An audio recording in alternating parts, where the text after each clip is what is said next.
Olá, sejam muito bem-vindos. Hoje falaremos muito sobre saúde, política, segurança e muito mais. Tudo isso você acompanha agora no programa da Hora.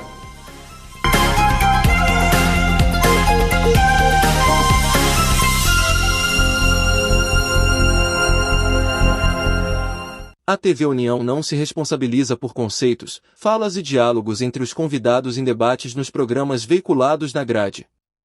A direção.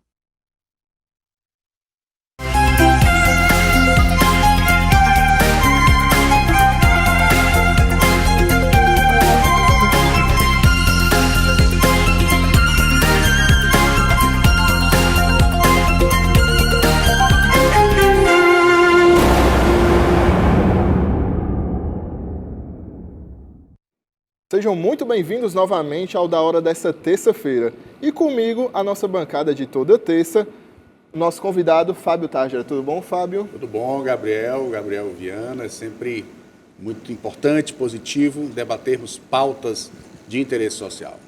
E juntamente comigo na bancada, meu xará, Gabriel Viana. Tudo bom, Gabriel? E aí, Gabriel, tudo certo? E aí, Fábio? Seja muito bem-vindo ao Da Hora dessa terça. Como é que foi de final de semana? Vai tranquilo, feriado prolongado, né? A gente que está mais cansado prefere ficar em casa mesmo. É isso. E a gente inicia com o que, Gabriel? A gente inicia falando de um evento, pois o evento de imersão municipalista promete impulsionar o debate democrático e desenvolvimentista no Ceará. As ideias viáveis e necessárias para o desenvolvimento das cidades, tendo como base a nova lei de licitações e contratos e a composição de estratégias através da elaboração e análises de políticas públicas municipais. A advogada Andréa Duarte vai falar das mudanças e da aplicação da nova lei de licitações e contratos. O evento irá ocorrer no próximo dia 6 de outubro, na Faculdade Evoluir, localizado na rua Cônego Braveza, 800, Cidade dos Funcionários. Esse é um evento nosso, né, da Olhar Digital, que é a minha empresa, comigo, Fábio Tágera. Eu vou falar sobre análise e desenvolvimento de políticas públicas municipais para os municípios, e com a Andréa Duarte, advogada, especialista em nova lei de licitações de contratos.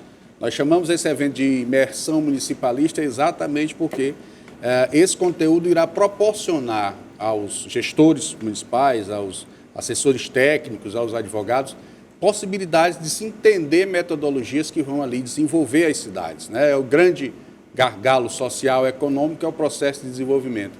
Então, o município precisa estar juridicamente equilibrado através da nova lei de licitações e contratos e também em dias com as suas questões desenvolvimentistas, através das ideias que vão ali desenvolver as cidades.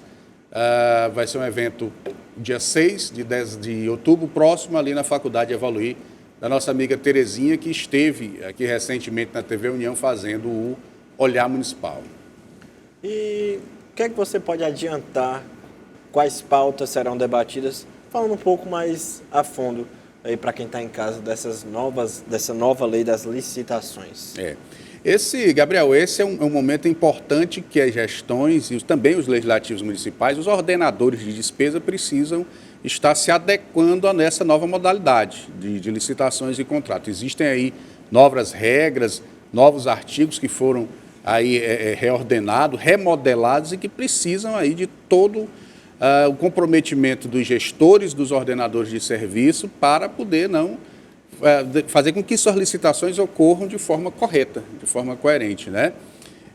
E a minha parte vai ser exatamente falar sobre as ideias para cada área social: educação, saúde, moradia, geração de emprego e renda, meio ambiente. Quais ideias estão sendo aplicadas hoje nas cidades que estão gerando bons resultados, né? Quais mecanismos precisam ser trabalhados dentro das gestões municipais, em parceria com os legislativos, para possibilitar esses crescimentos, esses avanços, para que as pessoas que residem nos municípios possam ter uma qualidade de vida melhor. Então, essa é a temática, é organizar o município para fazer crescer. Até porque tudo que se faz dentro de um município passa por uma licitação, né? Tudo. Se você vai fazer uma obra, se você vai comprar remédio, se você vai fazer qualquer coisa que envolva o dinheiro público, tem que ser feita a licitação. Por quê, Fábio? Explica para quem está em casa. Tem que licitar porque a prática de adquirir o material ou o serviço com qualidade com preço mais acessível, né? Então, esse é o princípio da gestão pública. A economia, gerar economia para o município através da contratação de serviços e de aquisição de materiais com preço mais acessível. Então, existem regras que precisam ser ordenadas para as licitações, as compras públicas, né? E essa nova legislação ela vai aí determinar e direcionar os novos mecanismos dessas aquisições. Então, por isso da importância de tanto os gestores, assessores diretos, advogados e até empresas que querem vender para o setor público participar de momentos como esse, para exatamente entender essa nova metodologia, de que forma que vai ser aplicada, quando vai ser aplicada, e a Andréa Duarte tem todas as expertises aí, todo o conteúdo necessário para desenvolver bem essa tarefa. É isso, então para quem está em casa, fica o convite para esse evento que vai ser de suma importância. Ainda falando dos municípios, com a diminuição do fundo de participação desses municípios, muitas cidades estão deixando de pagar assessores, comissionados e até fornecedores, tudo por conta da diminuição dos repasses do governo federal para as prefeituras. Uma ação que pegou todos de surpresa, causando prejuízos em vários aspectos na economia das prefeituras, que já são tão fragilizadas. Com a falta de pagamento dos contratados pelos municípios, muitos serviços podem ser prejudicados, além do aumento da inadimplência nas relações comerciais locais. Abre aspas.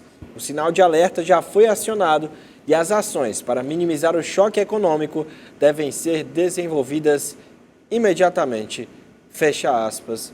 Foi o que disse aí nosso jornalista. Essa questão do FPM, diminuir os valores que são repassados. O que é o FPM? É o Fundo de Participação Municipal. São recursos federais, né, que saem direto do governo federal para os municípios ali manter os seus serviços, pagar suas folhas de pagamento, ou seja, dinamizar as ações de gestão, né? Então, veja, a gente falou agora há pouco sobre a importância de você manter o seu município juridicamente correto, através da nova lei de licitações, de trabalhar o desenvolvimento das cidades a partir das ideias. Mas nada funciona se não tiver dinheiro. Precisa de dinheiro para que se desenvolva todas as outras tarefas administrativas. E com a diminuição aí do fundo de participação, uma ação do governo federal, as cidades estão extremamente prejudicadas, têm suas folhas de pagamento aí atrasadas para colaboradores diretos, assessores que os municípios precisam contratar assessores para dar aí andamento aos projetos de cada pasta. Essa questão de fornecedores também está muito prejudicada. A consequência disso é uma devastação na economia local. Ou seja, aquela bodega da esquina que o cidadão que trabalha na prefeitura vai lá comprar por mês, muitas vezes ainda no caderninho, que ainda existe isso no interior. A questão das feiras livres, que tem a sua movimentação mais intensa quando está no período de pagar o funcionário público. Toda essa cadeia produtiva, toda essa engrenagem econômica, que já é muito deficitária nas cidades, ela agora se prejudica ainda mais com esses cortes nos orçamentos municipais. Então, é preciso que os poderes se entendam no sentido de criar novos mecanismos de injeção econômica nas cidades. Os municípios não podem se prejudicar nesse sentido. O hospital do município não pode parar por falta de pagamento de profissionais ou por falta de pagamento dos fornecedores, por exemplo. Se isso já acontecia antes. Se já acontecia no decorrer normal, da injeção econômica normal, diminuindo esse fundo de participação, o prejuízo é muito grande. É preciso entender do governo federal os mecanismos que foram utilizados para se conhecer a realidade de cada município e diminuir esse repasse de verbas. Essa ação é que ninguém está entendendo diretamente. A gente espera que um conjunto de ações voltadas para o aperfeiçoamento dessa gestão orçamentária, desse dinheiro público que precisa chegar às cidades, precisa se fazer uma reengenharia dessa ação.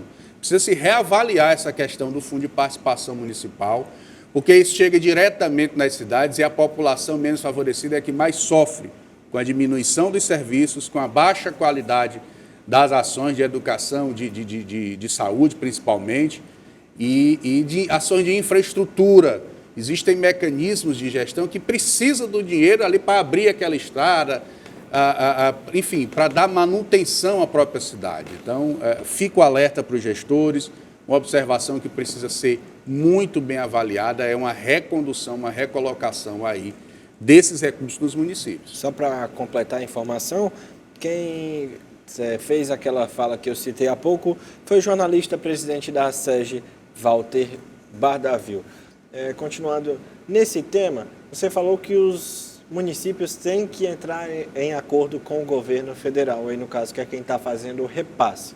Como isso pode ser feito? Porque, no momento, esses municípios estão ficando de mãos atadas, não é isso? Isso. O que é que acontece?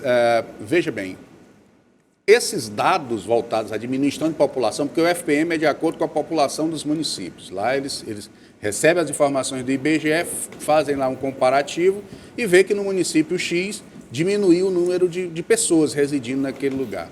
Só que essas informações muitas vezes não se chocam, não se agregam a informação do IBGE com a informação, por exemplo, do Serviço Social dos municípios. É preciso que haja uma avaliação município por município, fazendo um comparativo desses números de uma forma mais própria. Aí pode envolver o IBGE, o Ministério de Combate à Fome ali do ministro Wellington Dias, uma ação conjunta das gestões, tanto do federal, estadual e dos municípios, no sentido de se compreender de uma forma mais prática, caso por caso, a situação dos municípios, porque o que acontece hoje é um grande choque de informações. O que acontece hoje é uma disparidade nos números que vem aí ocasionando essas reduções do Fundo de Participação Municipal. Acredito eu que a Confederação Nacional dos Municípios, com as associações estaduais, devem criar um movimento forte nesse sentido, de aprimorar essa base de dados, de conhecer a fundo, de aperfeiçoar o debate, de aproximar as informações, para que a população comum não sofra as consequências. Toda essa estrutura, todo esse arcabouço precisa ser ordenado para que a população lá da ponta, que precisa do posto de saúde, que precisa da escola funcionando, não sofra as consequências de um serviço público já muito desqualificado, deficitário. Esse entendimento precisa acontecer já. É isso. E outro projeto, as cozinhas do Ceará Sem Fome estão operando com 13 unidades em Fortaleza. Já são 1.300 refeições diariamente nesta primeira semana. A meta do programa Ceará Sem Fome é chegar a mais de 1.200 cozinhas solidárias em todo o Ceará.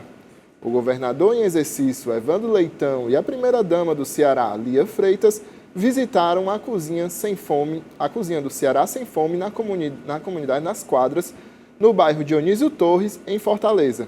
As refeições prontas são destinadas às pessoas cadastradas pelo programa e que se encontram em situações graves de segurança alimentar e nutricional.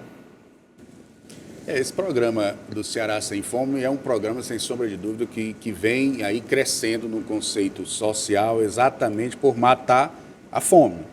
Ponto. Existe uma grande ação em conjunto do governo do estado do Ceará, com as prefeituras e com as associações comunitárias. Aquilo que a gente vem sempre falando, tanto aqui na minha participação do Da Hora, como ali no Olhar Municipal.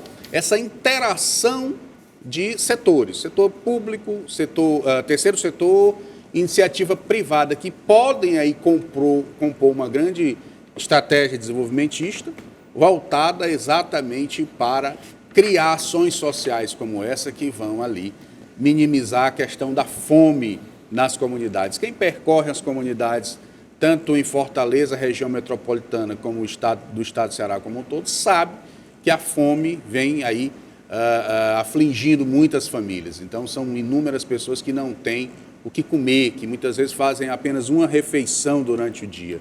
E esses mecanismos de desenvolvimento social, atrelado às parcerias com o terceiro setor e a iniciativa privada, podem minimizar esses danos. Por exemplo, com relação às crianças, a gente sabe, se não tiver ali um ordenamento nutricional correto, as 3 refeições, elas não vão poder, por exemplo, desenvolver a sua intelectualidade, não vão aprender o conteúdo da escola. E 3 refeições, Fábio, é o mínimo do mínimo. É o mínimo do básico do básico. O ideal seria que fosse ali 5 refeições ou 4 refeições. Sim. que seria um café, um lanche, um almoço, lanche, um lanche da tarde e uma janta. E um jantar. Isso é o básico, né? O básico. E a cozinha, pelo menos, ajuda a melhorar essa situação, Sim, né? sim. Esse projeto ele deve crescer mais ainda no governo do Estado. É importante o envolvimento das prefeituras nesse sentido também, de buscar essa iniciativa junto ali ao gabinete da primeira-dama, a Lia, que vem coordenando essa ação de uma forma muito inteligente, muito importante, e buscar essas parcerias. As prefeituras precisam ser também direcionadas a buscar essa parceria, fazer esse trabalho junto às associações de moradores para criar suas cozinhas comunitárias e ali minimizar o problema da fome, que é um problema que, repito, que alarma a muitas pessoas, as muitas famílias, e um problema social que precisa ser resolvido há muitos anos. Você falou aí das crianças, outro ponto importante nessa questão da alimentação, além das cozinhas populares, é a alimentação nas escolas, né? E que muitas vezes, infelizmente, isso é deixado de lado pelas administrações, seja em questão de qualidade ou até mesmo na falta dessas alimentações, e é garantido por lei, né? Muito importante, né, Fábio? Sim, essa sua observação é muito importante e o Ministério Público precisa estar alerta com relação a essa situação, porque, veja, existem muitos municípios que não estão fornecendo a merenda escolar, que não estão disponibilizando recursos para a aquisição dessa merenda escolar, lembrando que muitos dos recursos vêm do governo federal para que se compre a merenda escolar, inclusive da agricultura familiar. É uma cadeia produtiva, é uma ramificação de serviço que precisa ser obedecida, que precisa ser trabalhada. E muitos municípios não estão cumprindo com esse dever de fornecer alimentação nas escolas. O Ministério Público precisa ficar atento às denúncias que chegam por lá e fiscalizar de uma forma mais intensa. As câmaras municipais também precisam estar atentas a essa questão da merenda escolar para fazer valer o direito das famílias e das crianças para ter essa alimentação nas escolas. É isso, e agora a gente vai falar de um projeto de indicação número 1377 de 2023, que cria o programa Saúde Extensiva e que segue em tramitação na CM4. O indicativo da lei, de autoria do vereador Marcelo Lemos, propõe ao Poder Executivo a criação de um programa voltado para diminuir os espaços entre a estrutura de saúde pública do município e as comunidades mais distantes dos postos de saúde, aperfeiçoando as ações voltadas para atender mais pacientes. O projeto aponta a formalização de convênios de cooperação técnica entre o município e as associações de moradores, devidamente atualizadas e em dias com suas responsabilidades fiscais, para a instalação de pequenos ambulatórios dotados de estrutura física, logística e de pessoal. Abre aspas. A ideia é desenvolver a ampliação das ações de saúde, diminuindo os espaços entre os serviços de saúde e da população que precisa de atendimento, foi o que disse o Marcelo Lemos. Veja, Fortaleza é uma cidade muito grande. Fortaleza tem dimensões territoriais absurdas. E muitas vezes os serviços públicos não chegam em determinadas comunidades, né? Principalmente essa questão da saúde, que é tão importante para o desenvolvimento humano. Então, a ideia proposta pelo vereador Marcelo Lemos é exatamente criar pequenas estruturas de saúde, desenvolver ambulatórios que possam ali dar atendimento, oferecer atendimento de saúde pública, acompanhamento principalmente nessa questão do diabético, do hipertenso, exatamente nessas comunidades onde os postos de saúde estão mais distantes, né? Diminuindo o espaço entre o poder público nessa questão de saúde e a população que precisa ser atendida pelo poder público. O que a gente sabe é que existe um grande volume de pessoas atendidas nos postos de saúde. Muitas vezes os calendários extrapolam aí o número de atendimentos, ou seja, não bate o número de atendimentos com as vagas para esses atendimentos. O que acontece é que as pessoas ficam sem ter aí nenhum tipo de orientação médica. A partir do momento que a gestão pública cria novos mecanismos de atendimento, aperfeiçoando uma boa relação com as associações de moradores, que existem associações sérias, criando esses pequenos ambulatórios, a possibilidade de atendimento de pessoas aumenta de uma forma significativa e a prefeitura passa a cobrir o maior número de pacientes atendidos pela gestão. E quem sabe, por exemplo, esses ambulatórios não possam ser espaços de aprendizagem também para os nossos estudantes de medicina, de enfermagem ali da área, claro, supervisionados por profissionais da área, mas que ajudariam a população e, ao mesmo tempo, esses jovens adquiriam experiência e devolveriam isso para a população, não só depois da formação, mas já antes. Claro, já existem esses estágios, mas aí iria realmente no foco do problema, né? Novas oportunidades, né? Novas oportunidades de se contratar estagiários para exatamente desenvolver o trabalho nesse posto de saúde. É uma ação interessante, é uma ação que chega até a ser emergencial, porque a gente sabe que é preciso avançar esse número de atendimentos, né? E eu acredito que essa tramitação na Câmara Municipal de Fortaleza vai ocorrer aí de uma forma tranquila e que o prefeito José Sarto deve aí olhar com bons olhos essas possibilidades. Inclusive, o projeto aponta a possibilidade de parceria público-privada, né, com instituições privadas de saúde que vão poder dar um suporte aí a esse tipo de ação de projeto, que vão poder utilizar isso como mídia social. A gente que conhece um pouco de marketing sabe da importância da mídia social em ações como essa. Pois é, você já vinha falando isso há algum tempo, e eu nunca tinha parado para notar, mas ali na Pontes Vieira, cruzamento com a Desembargador Moreira, ali o canteiro central, é mantido por uma empresa, e aí tem lá a plaquinha, esse canteiro, essa praça é mantida por empresa tal. Então, é a importância dessa parceria público-privada que você tanto fala, né? Claro, a empresa vai ganhar, porque vai ter sua marca exposta, mas a população também vai ganhar e a prefeitura economiza, né? Não tenha dúvidas, as parcerias público-privada e o terceiro setor são ações que precisam acontecer. Esse tipo de ação precisa avançar nas gestões municipais.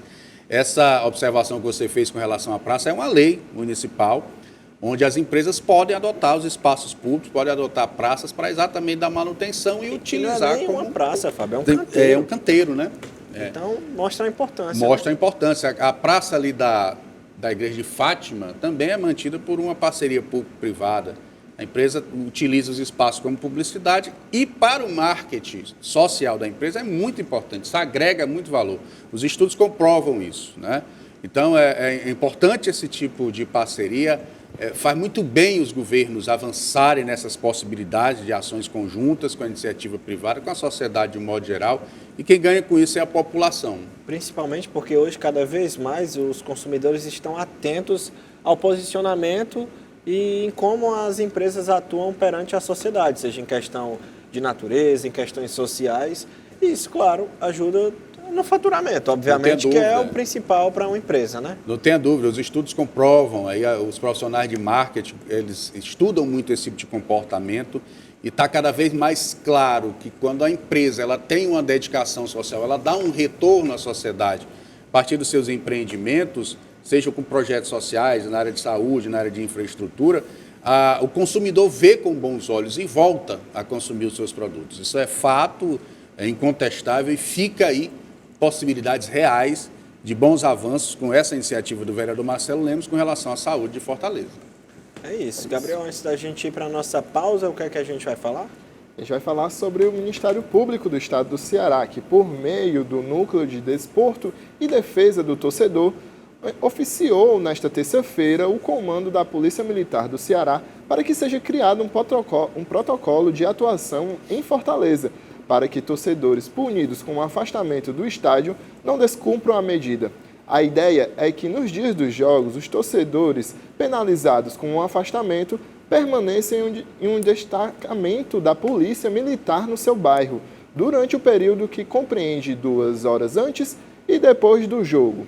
A proposta já havia sido alinhada entre a MPCE, Comando da Polícia Militar e Juizado do Torcedor, em reunião realizada no dia 1º de setembro. Olha, Fábio, lá na Europa, isso já é adotado há bastante tempo. Além da sanção inicial já ser bem rigorosa, os torcedores serem... Torcedor não, né? Quem vai para brigar muitas vezes não é nem torcedor. Essas pessoas ficarem presas por um bom tempo, elas passam por essa sanção aqui durante um bom tempo também. Não podem nem assistir aos jogos do time de coração. Então, realmente, é algo exemplar e que pode ajudar a diminuir essas incidências. Né? Sim, sim, isso é de extrema importância. Nós que gostamos de futebol, que gostamos de ir a estádio assistir, muitas vezes deixamos de ir por receio, né? A gente quer ir com a esposa, quer ir com os filhos, e muitas vezes a gente deixa de ir por receio exatamente por essas questões do vandalismo, como você disse, o cidadão que vai para brigar, para quebrar um patrimônio, ele não é torcedor, ele vai pela baderna. Se eu me revolto com o desempenho ruim do meu time, eu xingo, eu esbravejo, eu utilizo as redes sociais para atacar o presidente, seja lá o que for, mas quebrar o patrimônio que é público, isso é imoral, isso é nojento. É preciso que exista realmente uma ação conjunta da polícia, do Ministério Público, para que se crie aí essa rede de proteção do cidadão de bem que quer acompanhar um bom futebol, proteção das famílias contra esse tipo de vândalo. Então, fica aí a dica, fica aí a ação e a gente espera, como torcedor, como imprensa, como sociedade, a gente espera que realmente se crie aí um laço de proteção contra as pessoas de bem que querem assistir um bom futebol. Esses atos, só quem perde é o próprio clube, né? Porque tem que arcar com multas, prejuízos que os torcedores proporcionam, né? Ainda tem esse detalhe, né? Tanto das multas, outras punições e até, em alguns jogos, fechar, né? Não ter torcida. O próprio Ceará esse ano durante algumas tempo. rodadas da Série B Sem com portões torcida. fechados, outras com público feito por apenas mulheres e crianças, que em 99,9% dos casos são as que não arrumam briga. Quem arruma briga são os homens. São os homens. Quem vai atrás de confusão são os homens. E aí só depois teve o seu público restabelecido de forma integral. Ou seja, o prejuízo é muito grande, é um prejuízo geral para esse tipo de vandalismo e é preciso que haja uma ação enérgica aí. É isso, agora o da hora dessa terça vai para a sua primeira pausa, mas fica aí, que já a gente está de volta.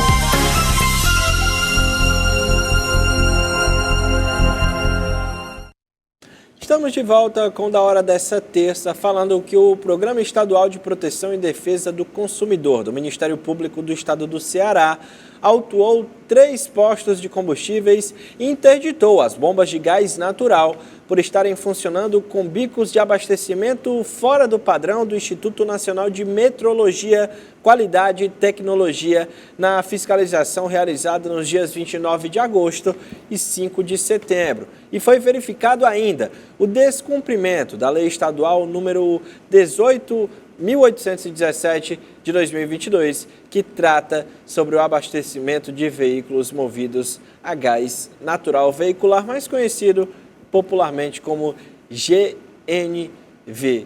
É complicado, né? O combustível já está caro. Sempre tem aquele...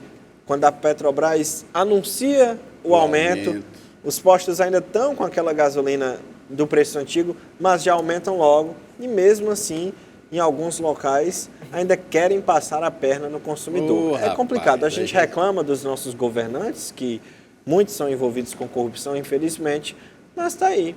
A gente não dá o exemplo, né? Com certeza, meu irmão. O que a gente se depara cotidianamente é com essa questão dos combustíveis. Como você bem falou, a questão do preço, que toda semana vem aumentando o valor do combustível. E aí a gente se depara também com essa questão das fraudes, né? Outro dia eu fui abastecer ali num posto na Avenida José Basto, achei o preço R$ 6,19 da gasolina, eu digo, maravilha, barato, é um paraíso, né? Barato. Aí eu peguei, fui abasteci, o carro não andou 3 km, começou a enguiar. Então, aquela gasolina adulterada. Adulterada, né? Gasolina misturada, a gasolina ali que vai prejudicar o funcionamento do seu carro, gerando um prejuízo maior.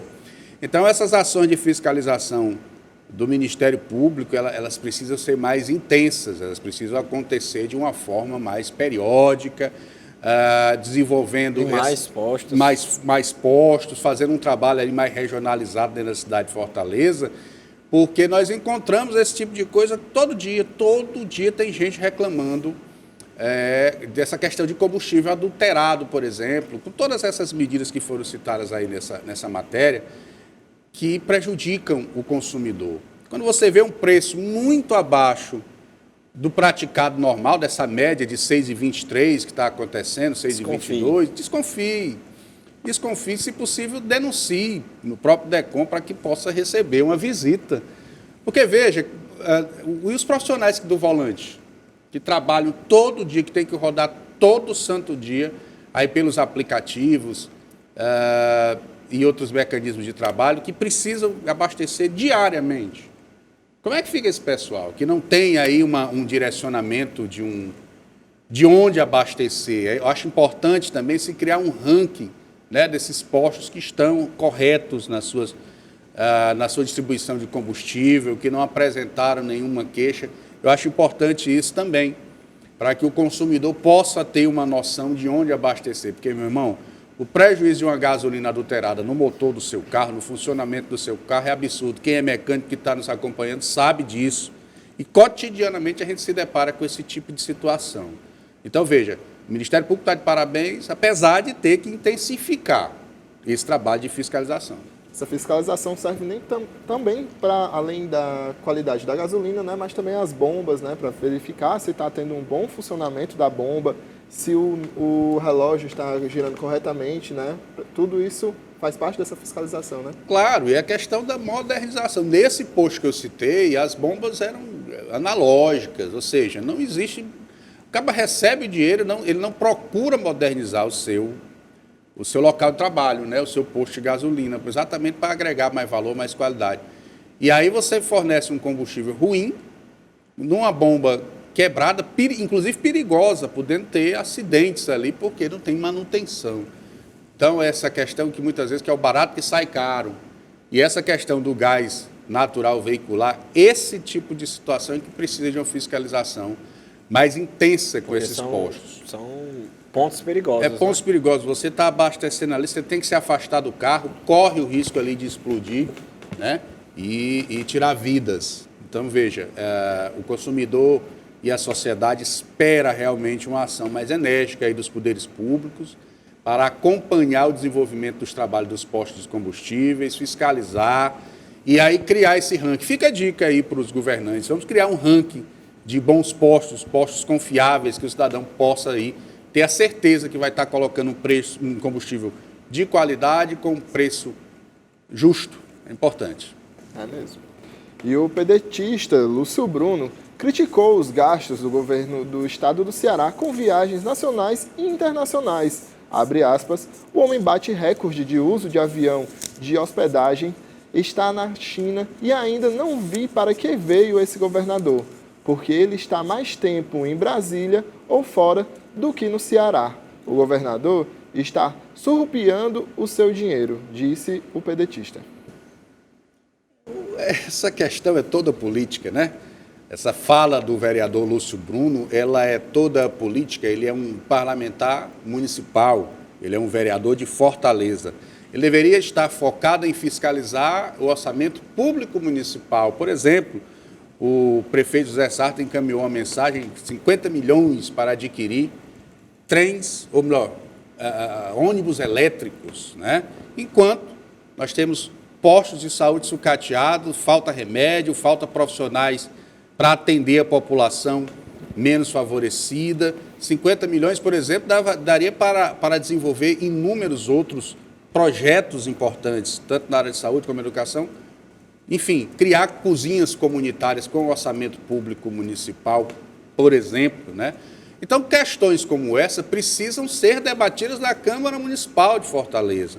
As ações do governador do estado que precisam ser fiscalizadas, existe lá a Assembleia Legislativa, que é o poder público voltado para fiscalizar as ações do Poder Executivo. Tem lá os deputados de oposição, de situação, que devem se organizar no sentido de conhecer os andamentos da gestão e ali fazer seu juízo de valores, né, com relação a se está sendo necessária a viagem do governador, não se está gastando demais ou não. Mas é lá, o cenário é lá. A prefeitura já tem muitos problemas, vereador Lúcio Bruno. A gestão pública municipal já existe ali inúmeros problemas gargalhos que precisam da sua contribuição como parlamentar, no sentido de apontar possíveis soluções. Vamos focar a imagem para cá, vamos trazer aí o debate para Fortaleza e aperfeiçoar a boa relação entre os poderes no sentido de resolver problemas. Questão política, meu irmão, deixa quieto, a questão política deixa lá para o momento certo. Vamos pensar em problemas, porque uma das funções do parlamento é exatamente discutir, elaborar e apresentar soluções para os problemas, sejam na modalidade de indicação, projeto de lei direto ou requerimentos. Então, vamos trabalhar a Fortaleza, vamos trabalhar a melhoria da qualidade de vida das pessoas que aqui residem, que esperam, tanto da gestão pública como do parlamento municipal, posicionamentos voltados para melhorar a qualidade de vida e aperfeiçoar os serviços públicos. E esse é mais um capítulo da rixa entre PT e PDT, né? Rixa essa que, sinceramente, meus amigos, eu acredito que não interessa a ninguém. Não interessa ao cidadão que está lá no Bom Sucesso, na Praia do Futuro, né, que está ali precisando de melhorar, por exemplo, a sua residência, de ter algum programa municipal voltado para melhorar as residências, uma reestruturação, por exemplo, de ruas, de vielas, de rede de esgoto. Tudo isso precisa ser melhorado. A política, ela foi criada para resolver problemas públicos, problemas sociais, não para ter fuxico, jogo de ideia, ataque de lá, ataque de cá. Não faz sentido, não tem nenhum entendimento e isso não agrada, isso não atende a sociedade de Fortaleza, que precisa melhorar a questão dos serviços públicos. É isso, e o presidente da Confederação Nacional de Municípios, Paulo Zielkowski, se reuniu na noite deste domingo com o presidente da Câmara dos Deputados, Arthur Lira. Na pauta do encontro estiveram a crise financeira enfrentada pelos entes locais e o avanço de pautas prioritárias do movimento municipalista que podem amenizar o cenário. A terceira vice-presidente da entidade, Rosiana Beltrão, também participou da reunião. Zielkowski apresentou dados sobre a crise no país e esclareceu alguns pontos.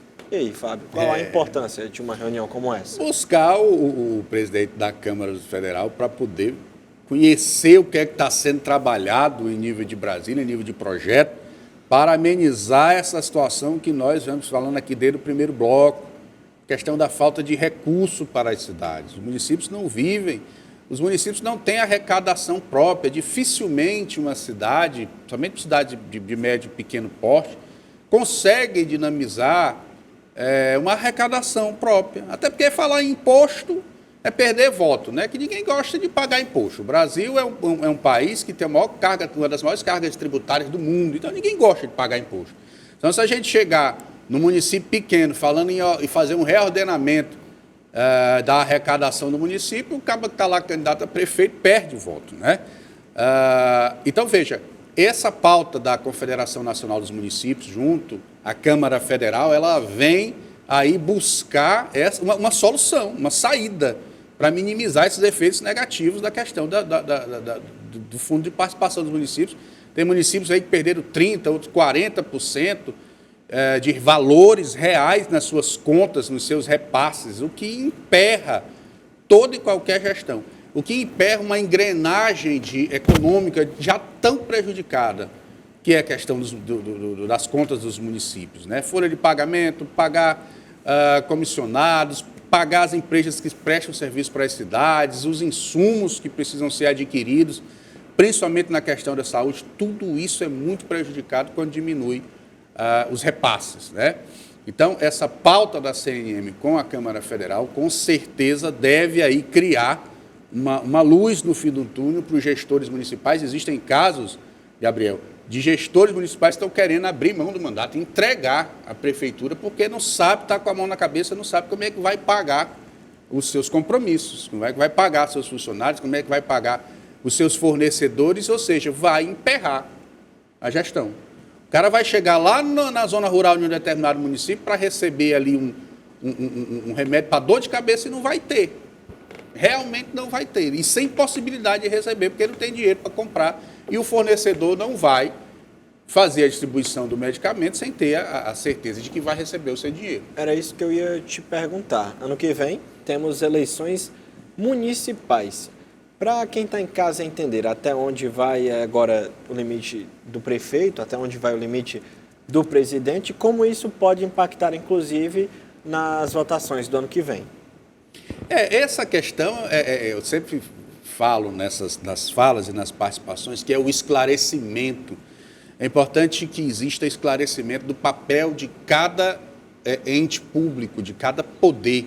Qual é a função do governo federal no meu município, qual é a função do governo federal no meu município, e o que é que o meu município pode produzir com suas próprias mãos para melhorar a qualidade de vida do cidadão comum. Então, essas diferenças nunca foram tão pautadas como nos últimos anos. As pessoas não tinham esse entendimento. O cidadão comum não chegava ao cidadão comum esse nível de debate, de informação. E agora, mais do que nunca, Gabriel, é preciso que haja essa teia de boa informação para que o prefeito, para que o candidato possa mostrar o que é que ele pode fazer como prefeito. Olha, como prefeito eu posso ir até aqui, eu tenho dinheiro para ir até aqui. Agora, daqui eu dependo dos outros poderes, eu dependo das minhas parcerias com os outros poderes. As gestões municipais que tiverem aí desenvolvido um trabalho de aproximação com os poderes mais eficiente, mais por excelência, esses vão sofrer menos, porque existem, eu sempre digo, existem outros projetos nos ministérios que estão aí, e os prefeitos precisam buscar e precisam cobrar esses projetos para chegar até o município. Essa foi, inclusive, aquele mal-estar lá do governador de Minas Gerais com o Nordeste, né, que ele disse que o Nordeste era mais favorecido. Mas não é, os projetos estão lá, existem para todo o Brasil. É importante que vá buscar e vá cobrar. Fique lá na porta e esqueça um pouquinho da política partidária, da política ideológica, da política de lados, que não resolve problema. Não resolve nenhum tipo de problema. A política que resolve é a política que vai buscar os benefícios para a população. Então, respondendo a sua pergunta, é informação. A informação precisa chegar de forma coerente ao cidadão comum e fazer com que ele possa entender quais seus direitos e deveres e cobrar de forma correta. E além de prefeituras, a gente também teremos de vereadores, né? Que são os responsáveis por fazer essa cobrança, por fiscalizar a posição do prefeito, né? Então é muito importante também uma boa eleição para seus vereadores, né? Sim, é importante demais. As câmaras municipais, eu trabalho diretamente com câmaras municipais há muitos anos. Eu sempre oriento os meus parlamentares a trabalhar bem as funções constitucionais. Só são duas: fiscalizar e propor, criar leis, né? Então, é importante que a população atente para esse conceito parlamentar, que um vereador, a vereadora de um município, não é para estar ali fazendo favor, ou desenrolando uma consulta, não. A função dele é fiscalizar o município, o desenvolvimento econômico da cidade, a aplicação dos recursos do município e propor medidas, propor ideias que vão ali melhorar a qualidade de vida das pessoas. Então, essa análise do comportamento de cada candidato, do comportamento do cidadão que já tem mandato, ou daquele que quer chegar à Câmara Municipal do seu município, é preciso ser avaliado com muita precisão, com muita observação, para que não se coloque na Câmara Municipal pessoas que vão ali só cumprir tabela ou baixar a cabeça para os executivos. É isso, e a gente vai para um rápido intervalo, mas não saia daí porque o Da Hora volta já.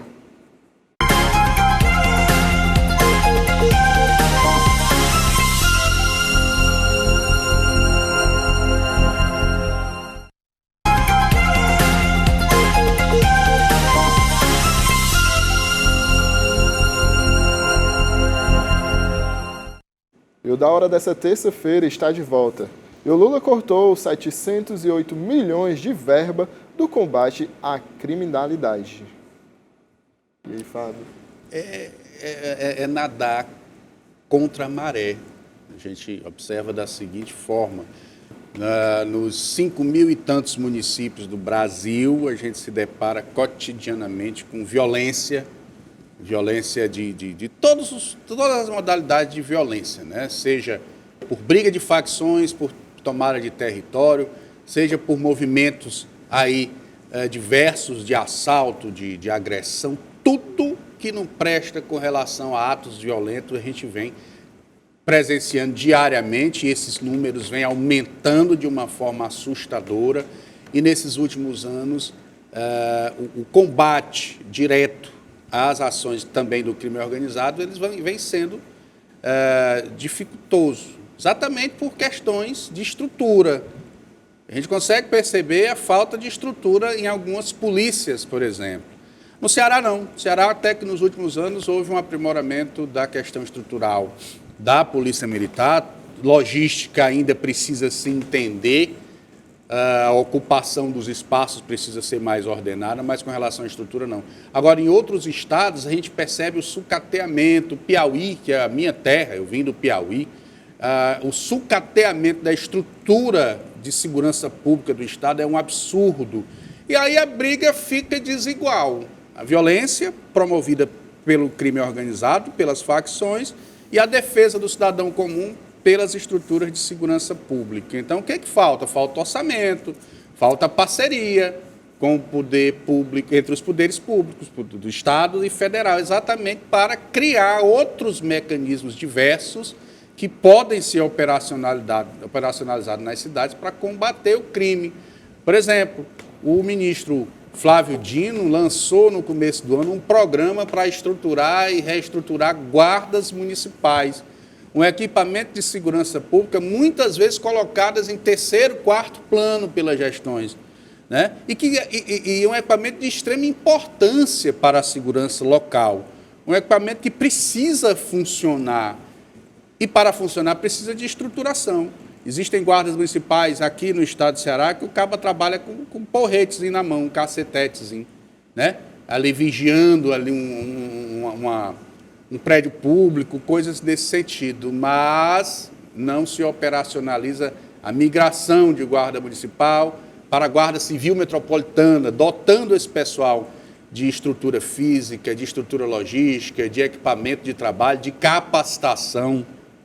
Então, o que a gente consegue perceber é nadar contra a maré. Se tira um valor como esse de ações de segurança pública, nós vamos estar ali oferecendo mais condições para que o crime cresça em sua atuação nas cidades, escravizando as pessoas, amedrontando as pessoas e fazendo com que o cidadão comum se torne cada vez mais vítima e cada vez mais escravizado pelas estruturas do poder paralelo, que só cresce e lá não falta investimento, não.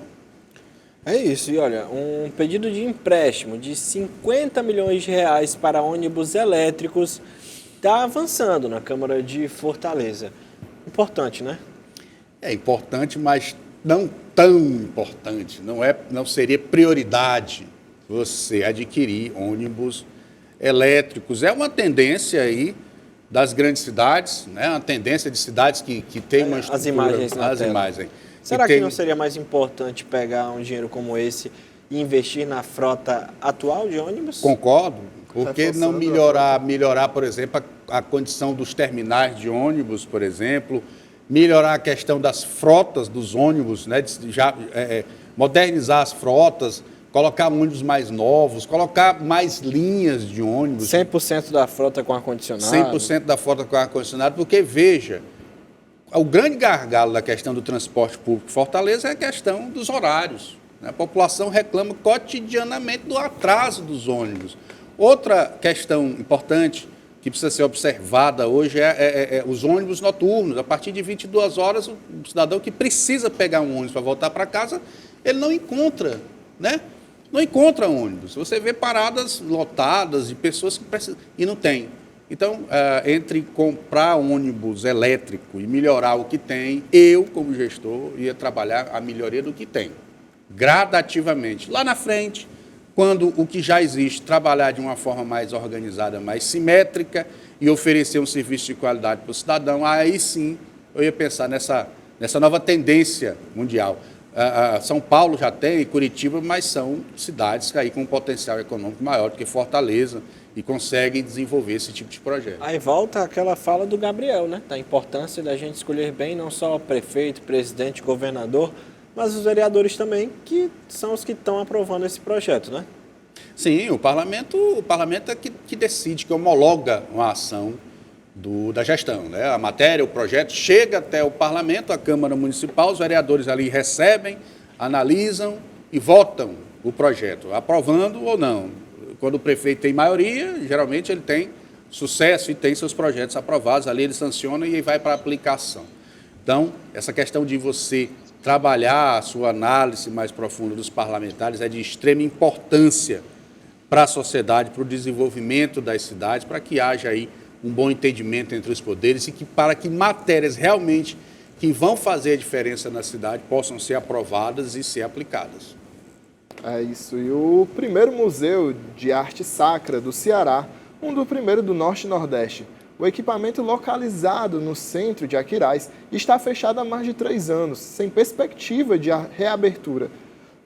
O equipamento instalado em 27 de setembro de 1967, guardiã de uma memória em 1742, o edifício ocupou no primeiro pavimento a cadeia pública, a parte superior do prédio, construída em 1877, com maior mão de obra dos reativantes da seca, destinava-se à prefeitura e à casa de câmara,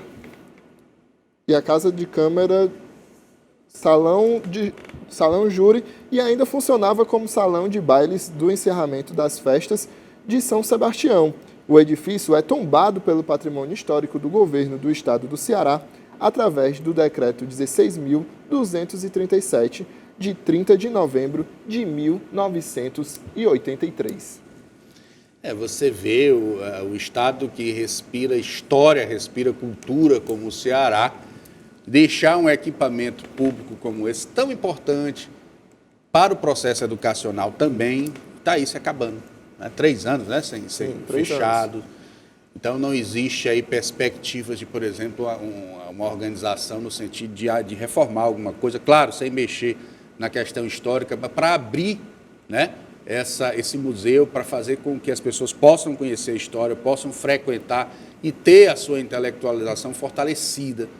Então, existe um tombamento pelo governo do Estado, um decreto que tombou esse equipamento público, mas que não impede que se abra uma discussão junto à prefeitura, lá com o prefeito Bruno Gonçalves, o governador Eumano de Freitas, envolvendo até o presidente da Câmara, o Jair Silva, que deve aí pautar no seu parlamento, nós que falamos agora sobre parlamentos, pautar a importância da reativação desse equipamento público, levando as pessoas, levando a sociedade, não só do Aquiraz, mas a sociedade do Ceará, possibilidades de se fortalecer culturalmente, de conhecer um pouco da nossa história e da arte sacra, tão aplaudida o mundo afora, né? E no Ceará, a gente sabe que a arte sacra cearense, nordestina como um todo, ela é reconhecida fora do país, né? Como uma das mais bonitas, uma das produções mais bonitas, tanto nas imagens como no trabalho na madeira.